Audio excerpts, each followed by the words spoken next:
for all of us. It's about predicting where the consumer is going and getting half of it right. One of the things we want to do is create ads that don't suck. Embracing change creates great possibility. I'm Alan Hart, and this is Marketing Today. On the show today, I've got Steve Schlesinger. He's the CEO of Schlesinger Group. Schlesinger Group is a marketing research company specializing in quantitative and qualitative research data collection services worldwide. It was founded by his mother, Sarah Schlesinger, back in the 1960s. On the show today, we talk about his taking over the family business, so to speak, and the transitions and pivots or chapters, as he likes to call them, throughout the growth trajectory that they've been on. And in the last 14 months have doubled the business into a partnership with a private equity company, Gage Capital. We also talk a good bit about research, the industry, where he sees it going, and his leadership lessons leading a company on such a high growth trajectory. I hope you enjoy this conversation with Steve Schlesinger. Well, Steve, welcome to the show.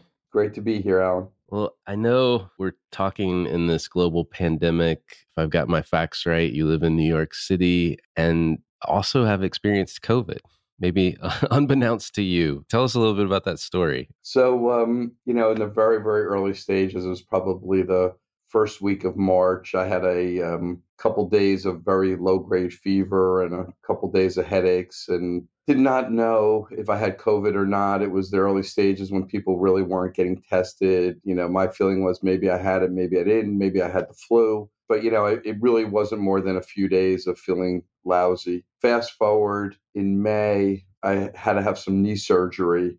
And as part of that process, they test you for COVID, but they also test you for antibodies. Luckily, I didn't have COVID at that point, had the knee surgery. But what I did find out is that I did have antibodies. So I must have had COVID back, in those early March days. So thankfully, it's sort of like a blessing in a way because you have the antibodies, but at the same time, thankfully didn't have any horrible impact of the virus. Yeah, no, I'm glad you didn't have any negative impacts. Well, Steve, how'd you go from a med student to CEO of the business? Yeah, so I was in graduate school down at Georgetown University and decided to take a year off. In that year off, my mom had a small research business at the time, and it was operating out of our house. It had been in existence since the mid-'60s. And, as most moms would probably say, you're not going to sit around and do nothing and be lazy while you figure out your life. You're going to do a little work and keep yourself busy and keep a couple dollars in your pocket. And I started doing some project management work for her, actually in the basement of the house that I grew up in, which is where her office was. So, just started doing the work, really fell in love with it, really enjoyed the work I was doing and the clients I was working for. And sort of at that point decided maybe I want to pursue this. And she said, hey, look, if you're interested, we can really try to grow this out a bit more than I have and, really make a bigger business out of it for you. And, at that point in time, I think she was probably in her early 60s and had decided that, she was going to slow down in the years to come. And this was a great transition. So we went forward, and it's probably one of the best decisions I ever made. I've really not only had a great time building the business, but I've really enjoyed the work. And it's the type of business and industry that really fits my personality well. Didn't know it at the time, of course, but looking back on it now, it was really just a really good decision to make and with a great outcome. Yeah, well, you mentioned your mom founded the business in the 60s. Was she herself a likely entrepreneur in that regard? Probably not. I think back on my mom, the thing that she really enjoyed was talking to people. And she was a hard worker always and grew up, in a family of workers. And, I think that she just sort of stumbled across this. She was looking to make some extra money. My oldest brother was going to college in a few years, and the idea of trying to help pay for that tuition, help my father was a important thing for her. And she started off as a an interviewer and then became a supervisor and then a regional supervisor. And then a number of clients basically asked her to just sort of open up a business and manage work for them. And that's sort of how the whole thing started, and sort of grew from there. Before she knew it, she had a bunch of clients and a number of people working for her. And it really turned out to be a nice business. When I think about it now, the thing I always say about my mom is that, she grew up during the Depression, and she was a big believer in, dollar work, dollar pay, and, roll up your sleeves, humble doing, just get at it. And, and that's sort of, I still believe the sort of the foundation of our business today, and, sort of how we think of ourselves. We're just really hardworking people who work relentlessly for our clients. Did you ever have to work on take out the trash for your mom's business or do any little task as a kid? We always pitched in around the business, whether it was helping deliver products or running errands to the post office in those days, and or to the bank. I think I did a couple part-time jobs for her when I was in high school, and surely when I was in college. Some interviewing jobs in airports and in supermarkets. The joke was always, when you were born into our family, you were born with a pencil in your hand, because that was the way you did interviews back then. That's pretty funny.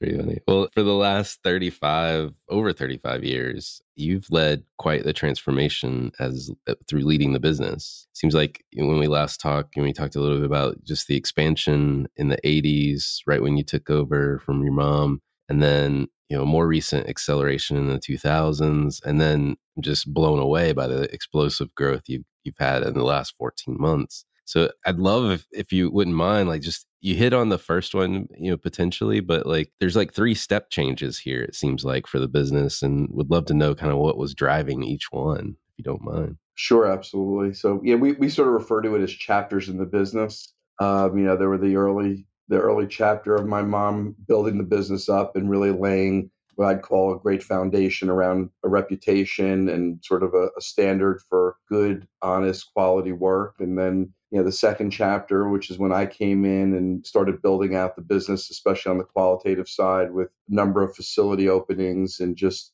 sort of growing that business into the 7 and 8 digits. And then in 2000, my partner, Mike Sullivan, joined the company, and we really set out on a journey of really building out the facility businesses across the country in a more significant way. And then ultimately the next chapter, which was the acquisitions of organizations in Europe. And then moving into quant, moving into more tech-focused capabilities. And then I'd say our last chapter, which is really bringing in a PE partner, Gage Capital, to really help us propel the business for this next chapter, which has really been around organic growth and acquisition growth in much bigger opportunities, and really transforming the business from what was predominantly an in-person qualitative business to a business now that is much more balanced around qual and quant, and even our qual much more digitally focused. Tell me a little bit about the Gage Capital, and you guys have been able to, through that partnership, grow the business, I think double the business in the last 14 months. So how is that possible? And tell me a little bit about that partnership, if you will. Absolutely. So when we all decided to go out and, find a capital partner, somebody like Gage, we went through a typical process, and it was a great learning experience. I think it helped us not only understand the world of PE and what it would be like to have a partner, but it really helped us further craft our strategy and understand what the opportunity was in front of us. And the more that we went through that process, the more excited we got about the business and sort of what was in front of us. And we found in Gage a great partner who did a lot of research and work on our industry, really understood who we were as people and what our goals were. We were very aligned in terms of strategic opportunities, and we ultimately consummated that deal, and then quickly went out and started getting at it. And it's been great. We've had the opportunity to acquire 4 businesses, one a bit more of a consolidation play in Focus Point Global, and then 3 others, one very small pharmaceutical play in Spain. But the other 2 that were much more transformative were Market Cube and 2020 Research. And these really helped us immediately grow in the two big strategic areas for us, which was quantitative as well as online qual, with 2020 a really robust toolkit and platform. So the ability to acquire those businesses, and they were a bit more sizable than what we had done prior, was really through the help of Gage, both in sort of expertise and capital resources. And then added to that was the ability to really grow out our team, add a lot more talent to our group, really sort of set ourselves up for the next 4 or 5 years of growth. And we're not done yet. I mean, we're looking at acquisitions every week. We've got a number of irons in the fire that are quite exciting. And the goal for us is really to continue to transform the business so that we are more tech enabled. We're more focused on the quant and the digital qual side of the world. In person will always be a big part of our core business, but we find that there's probably less growth opportunity there since we're already, the predominant player globally. And then, of course, we're always looking for geographic expansion, opportunities that might exist in Asia Pac as well as LATAM. And so the current business today, I mean, you've got obviously histories based on qual, you've added quant, you've got other digital tools in the toolkit, and you've globally, your footprint has expanded from the US to global. Does that fully, in your mind, does that kind of capture the research and the insights business that you're in now? Or would you add anything to that description? Just curious. Yeah, I mean, I think when you look at it in, broad principles, I'd say that we've got quite a bit covered. But I still think there are gaps for us to fill, whether it's on the tech side, on what I'll call the engagement side with clients, both front end and back end. I think that there's still an opportunity to create a more seamless research process with clients. And I think clients' needs are changing pretty quickly these days. And COVID has really accelerated a lot of that. So, it's really understanding where clients are today, where they're going, and then making sure our business is evolving. One of the challenges for us is that, we're a much more sizable company than we were a decade or two ago. So the goal for us is really to maintain a nimble and agile approach to how we run the business and how we build the business. Trying to move fast, trying to move smart, trying to be in tune with our clients and also anticipate changes as best as we can so we're well prepared. And I think if we do those things well, I think we're going to be in a really good position over the next handful of years. Well, you brought in a capital partner. That usually means there's some sort of time horizon. What are you building to? So it's funny, we look at the time horizon in two ways. We look at the time horizon for Gage and for our partnership with Gage, which is really around the next 4 to 6 years, let's call it, which is pretty typical for PE-backed businesses. And then we look at the business itself and how do we continue to grow the business, not just for Gage's benefit and current shareholders, but for future shareholders as well. So, we're always balancing both things, and we're really looking for a way to ensure that we're going to have a great financial outcome for our shareholders, but also be incredibly relevant and successful for our clients. Well, you've led through all of these various chapters in the business, just this rapid acceleration of the business, both in terms of its scope and complexity, as well as just growth in general. What advice would you have for other executives trying to drive rapid growth for their business? So first thing for sure is make sure you have a great team around you. Yeah, this is not about me. This is about a really broad team of great leaders, hardworking people who are incredibly well aligned to our business and sort of what our goals are for the future. And I think that has really helped me and helped our business grow significantly. I would say, the second thing is make sure you really have a good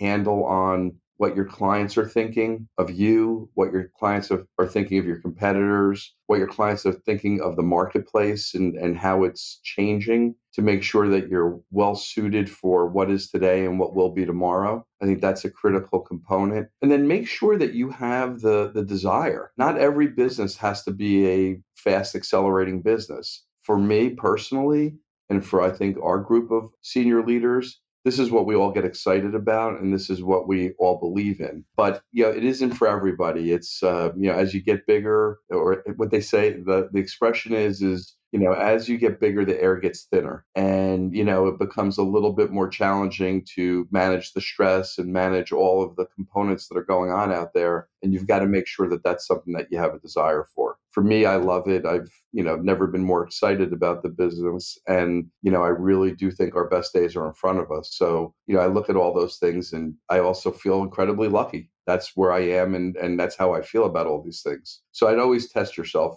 related to those principles.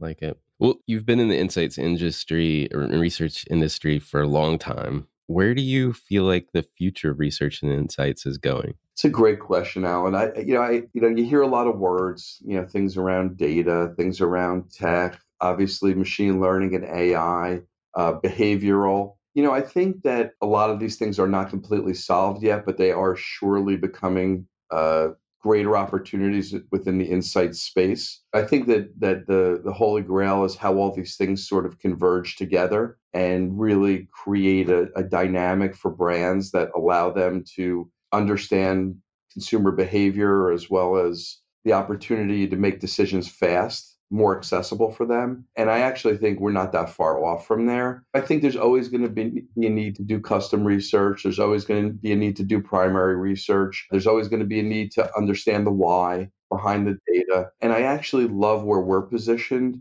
because I think that the collection of information, which is really where our business is rooted, the ability to provide that information in whatever format a client's looking at it, whether it's data, whether it's video, whether it's in-person interviews, or it's something that's being done through a chat or a community. All of these things, I think, will always have relevance. I think the key is how do you deliver them faster to clients and ensure that the quality is there and to ensure that the data is as rich as possible or the information is as rich as possible. Yeah, no, that makes sense. I mean, one of the things is I was thinking about your business and the chapters that you've gone through is that I don't know that you planned it necessarily this way, but like, as I thought about it, you started on the qual side. That must have been a much harder thing to figure out how to scale and make bigger because it's the oversimplification of it, but it's a people business at some level, and it's nuanced by the geographies and the territories that you expand into versus the quant, which is a more recent addition, I believe, to your capabilities. And so you don't have as much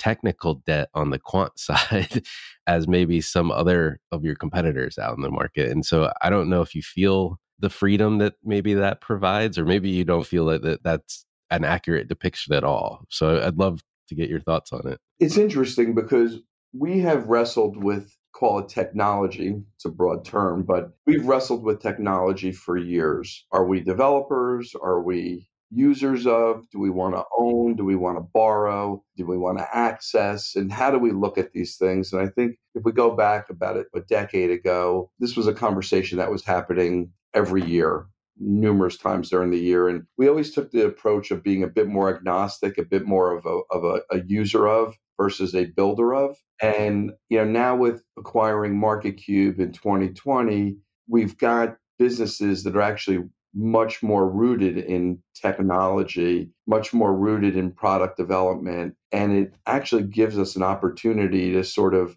transform our business to be a bit different than we were prior. And that's exciting. I think it opens up a lot more opportunities for us. It allows us to think about how we develop the business for the future differently than we might have in the past. And ultimately, I think it gives us sort of an excitement around the business, both internally and externally, that we haven't had in the past. Our excitement might have been more rooted, as you say, in geography or in, more offices or facilities, where today it's rooted in more a variety of things that give us opportunities in how we service our clients. The one thing I do want to comment on, though, is you use this word people. And it's a funny word in our world today because, you look at so many industries and you look at even within the insight space and everybody's trying to, get scale. Everybody's trying to figure out how to leverage tech and, how to create products. And our belief system is that is all accurate and that's all important. But there's a people component of our world that is critical. The way that we manage projects, the way that we interact and support clients takes service. And we are big believers that there's a combination of both tech, product, capability along with service. And this is really what clients desire. Yes, of course, everybody will mention DIY and its importance. But what we're finding is DIY is almost like DIY plus plus. What clients really want is they want to do a bunch of things themselves, but they also want to have the support that goes along with it and the service element because of the pressures that they have on their own jobs and their businesses. So we're finding there's a really interesting formula of this combination of the two that we think is the answer for today and probably well into the future. I think you're onto something, and I love the emphasis on people. And as you make that transformation and try to serve clients, that DIY plus plus, the plus plus part and the people component becomes even more tricky. I don't know if tricky is the right word, but it takes a special kind of person to provide the right level of expertise and service in a wrapper, if you will, of a hybrid approach to getting the work done. Whether you're pushing the buttons or the client is, there's a multitude of roles you have to play. And I think that's the key is the multitude of roles and the multitude of asks. The client world is probably more complex than ever. I think there's always going to be a bit of rinse and repeat with types of work that clients do. But there's also incredible pressure on clients today in terms of servicing their internal clients, whether it's marketing or it's business development or it's engineering and design. There are so many pressures on the businesses today that the support that they're looking for from whether it's insights agencies or information providers like us, it's only going to become more and more critical as business decisions have to be made quicker and quicker. And there's a great reliance on the information to make those decisions. So our preparedness for this, our ability to change and address what a client's needs are today and then how they're going to change for tomorrow, it's imperative. Otherwise, we're going to find ourselves basically as dinosaurs. Yeah, that's a really good point. Well, I want to switch gears a little bit because I would hate myself if I didn't ask you about your other side ventures. So you got this huge successful business in the research and insights industry, but you've had some pretty successful ventures outside of that, whether it's in tech or the spirits world. And by spirits, I mean alcohol, not religion, although maybe it could be both for some people. So I'm just curious, do you have a favorite side business? Well, I find all the sort of the investing I've done in the businesses that I've helped advise or be a part of, they're all interesting in different ways. And I'll get to probably the most interesting ones. But, I find one of the great benefits of being involved in these businesses is I'm helping to support the entrepreneurial journeys of many other people. And that is just a ton of fun. And it's where my heart is. And, I'm happy and thrilled to be a part of that. The other part of it, which, I probably didn't think about in the beginning stages of my involvement, but surely believe today is that there's an incredible amount of learning that goes on for me with these businesses. They tend to not be rooted in research or in insights. They tend to be in other industries, but the amount that you learn around technology, around product development, or around just the challenges of running and growing a business, it's great to see it from an advisory or a board member perspective because it really allows me to sort of sit back and actually almost relive my journey to a degree. And I just find the people who are running these businesses are just wonderful folks and really have incredible passion. And how do you not love being around people who are passionate about their businesses? So yeah, it's been a great ride. I've probably over the years had involvement in close to 30 companies in varying degrees, all with sort of varying success. And believe me, I've had some great winners, but I've had my share of losers as well. And that's part of early stage investing. But my favorites are couple of investments and involvement in bourbon and whiskey brands. One of them, the best outcome was with a company called Angel's Envy, or a brand called Angel's Envy, which has done incredibly well. And we were able to transact that business to Bacardi a few years ago. And it's still wildly popular and a great product and one that I enjoy. And then we've got another, with the same group of people, we've got another brand launch called Heaven's Door, which is a whiskey and rye line that we developed with Bob Dylan. And if anybody's spent any time in enjoying music, how do you not love being involved with Bob Dylan? So, maybe one of the greatest icons in the music world. So that's been awesome, and the product's doing incredibly well. And I think we'll have a great future in the brown spirits. On the tech side, I have two companies that stand out that I've really, really enjoyed working with. One is actually a bit more on the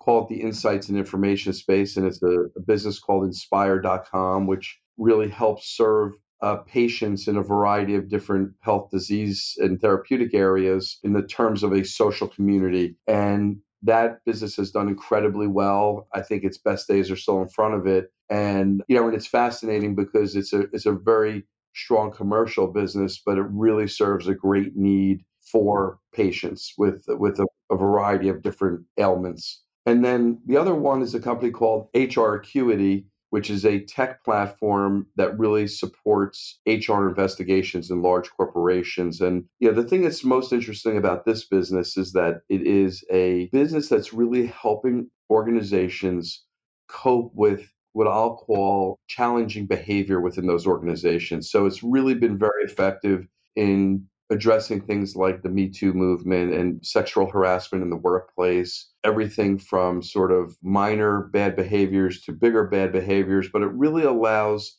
organizations to manage and deal with these things effectively so that ultimately they come out with a good result for their broader group of employees. So, that business is doing phenomenally well. The best part of that business is the woman who runs that business, Deb Muller, is just an unbelievably passionate person who will drive this business to incredible success. And I just enjoy helping her and supporting her in her journey.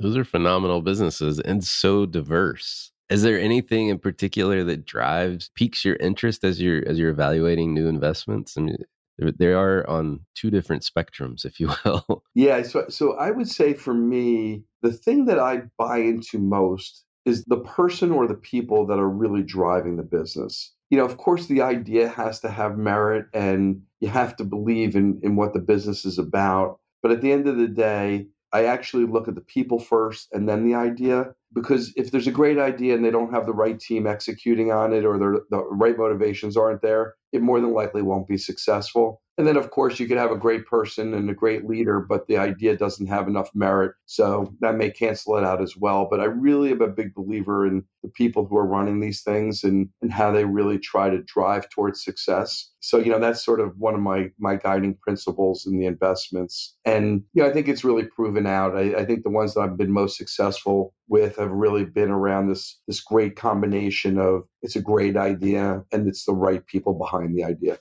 I love it. Well, I want to take you through a series of questions everyone goes through on the show, and it helps us get to know you even a little bit more and also maybe provide some tips or tricks for other folks listening to the program. My favorite question, frankly, to ask is, has there been an experience of your past that defines or makes up who you are today? Whew.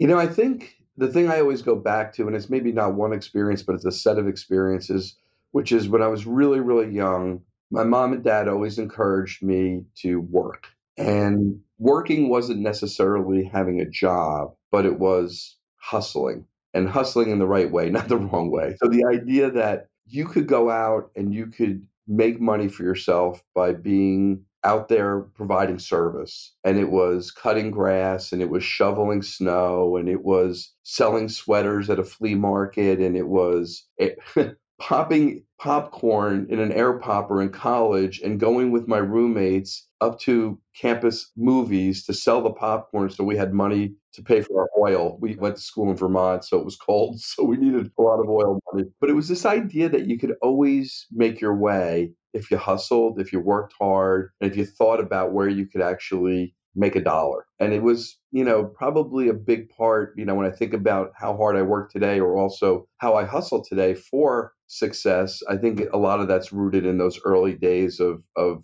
being encouraged to do so.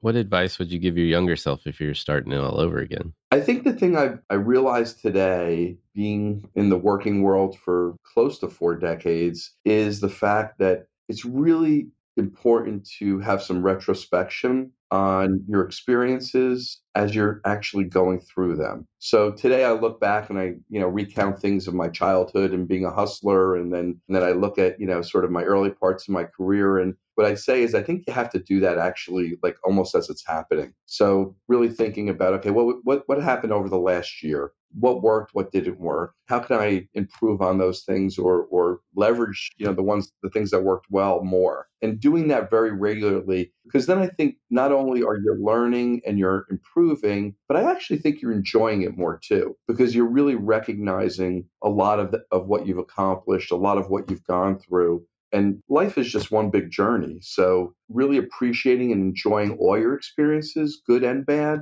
I think is really what it's all about. I think that's great advice. It's not something we've gotten on the show before, so I just want to underline it because I think you make a great point that like it's that feedback loop that allows you to evaluate, am I going in the right path I want to go in? Do I need to tweak my behavior? All those great things that we learn from and make a better life because of it, most likely. Well, this is kind of a silly question, but I sometimes build my shopping list based on what people say.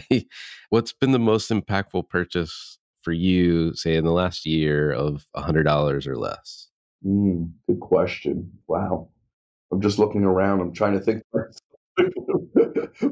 I'm not a big buyer of things, which is sort of funny. I'm just trying to think of what I've spent under $100. Holy cow, that's a good question, Alan. Yeah, sometimes it stumps people. I know. I'm trying to think of something that's really been incredibly meaningful. I mean, I like my new AirBuds, but I think they were more than 100. Let's see. Yeah. Yeah.